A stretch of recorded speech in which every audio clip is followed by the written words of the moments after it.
Picture this. The Atlanta summer is heating up. Football anticipation is in the air. And just as fans are setting their sights on the season ahead, a familiar name pops up in the free agent market. Gabe Davis, a player who, not so long ago, sparked heated debates across NFL fan bases, is suddenly available, leaving everyone wondering, should the Atlanta Falcons take a chance on him?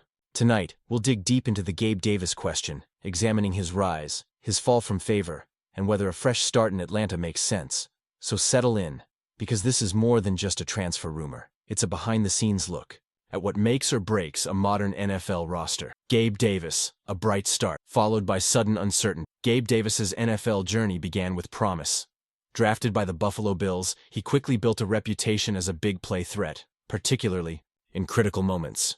But football careers, as we know, are rarely scripted fairy tales.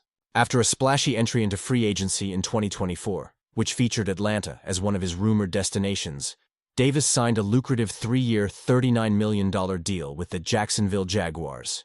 Of this, $24 million was guaranteed. High hopes flew all around, but reality struck hard. Just a year later, Jacksonville has moved on from Davis. The announcement was almost as abrupt as his signing. After only 10 games in the 2024 season, Davis suffered a torn meniscus in his left knee, sidelining him for the rest of the year and clouding his future prospects. Worse still, his performance until then hadn't inspired confidence. He posted career lows in nearly every significant receiving metric, including yards per reception, receptions per game, and yards per.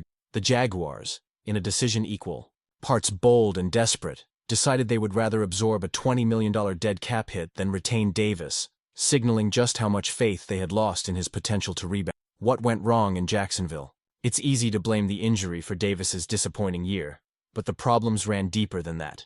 Davis arrived as a clear-out specialist, a wide receiver known for his straight-line speed, able to stretch defenses vertically and open up the field beneath for his teammates.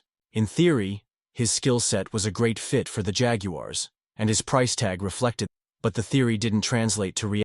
Once defenses figured out that Davis struggled with anything beyond the go route, his impact dropped. He struggled to separate from defenders on short and intermediate routes, and rarely generated the kind of chemistry needed to become a consistent.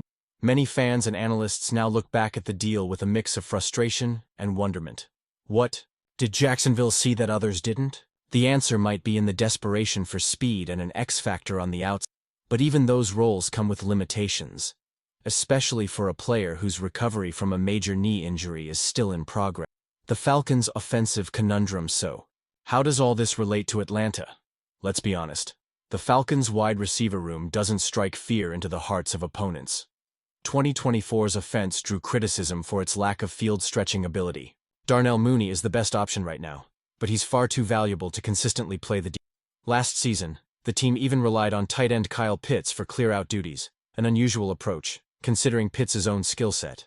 As for possible alternatives, Jamal Agnew remains in the mix, yet his status is fraught with questions after missing all of last season due to injury. The bottom, Atlanta's desperate for speed and one-on-one deep threats.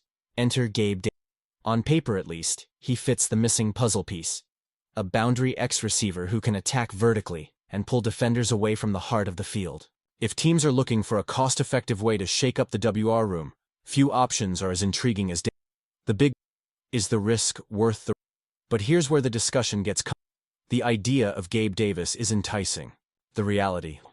Davis's injury raises a host of red flags, not only about his physical readiness, but also about whether he can regain his full speed, agility, and confidence after a serious knee. Beyond health, timing is a significant. Davis probably won't be ready for training camp. That would mean no preseason reps, no chance to build chemistry with quarterback Michael Penix, and a steep learning curve once the game starts. The Falcons would be asking him to join midseason, without the benefit of meaningful off-season preparation, and produce. Atlanta's cap situation doesn't allow for high-risk, high-reward contracts. Davis's market value has crashed. It's highly unlikely he'll command anything close to 8 figures guaranteed. That makes him, essentially, a buy low proposition, the football equivalent of. What would a deal? Realistically, the only scenario that makes sense is a veteran minimum. If Davis proves the doubters wrong and returns to form, Atlanta would get a deep threat at a fraction of the cost. If he struggles, the financial impact. General Manager Terry Fontenot is notorious for scouring the free agent pool for value. Davis could slip in as a rotational piece, gradually earning a bigger role, or simply providing insurance as other depth receivers. But is that what Davis wants at this stage? And is it what Atlanta needs? The arguments for an Davis PRO. Desperation meets opportunity, speed, and vertical threat. Atlanta needs speed. Davis, in his prime, is a low-cost flyer. A minimum deal limit. Veteran presence. Davis brings playoff experience and could mentor youngsters. Con. Red flags and the reality check. Injury concerns, torn meniscus recoveries, are unpredictable, and Davis may have fit and readiness. Missing camp robs him of valuable time to connect with new teammates and the new role. If all Davis offers is straight-line speed, defenses adapt quickly. Atlanta risks repeating last year's offensive frustrations. Context from league. Gabe Davis's fall from free agency darling to potential afterthought is a cautionary tale.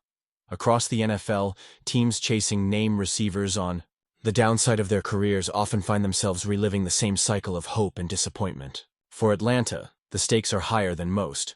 With a new signal caller and a changing offensive identity, every personnel.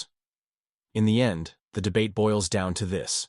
Can the Falcons afford to take a chance on a player whose ceiling is high, but whose floor is, well, wire? That answer may ultimately hinge on their faith in the coaching staff's ability to revive struggling veterans and how desperate they are for a jolt of speed. The bottom line: to sign or not to sign.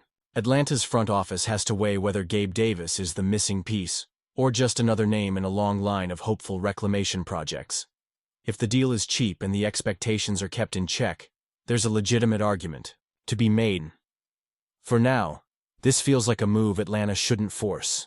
Davis brings intrigue but also risk, on the field, in the locker room, and within the financial constraints that face every team looking to build a contender. On a budget, now it's your turn to sound off. What do you think? Should Atlanta roll the dice on Gabe Davis? Or is it time to look elsewhere for answers at wide receiver? Smash that like button if you enjoyed this deep dive, and drop your thoughts in the comments below. We're eager to hear your opinion on the Falcons' next move. Stay tuned for more exclusive updates and analysis right here.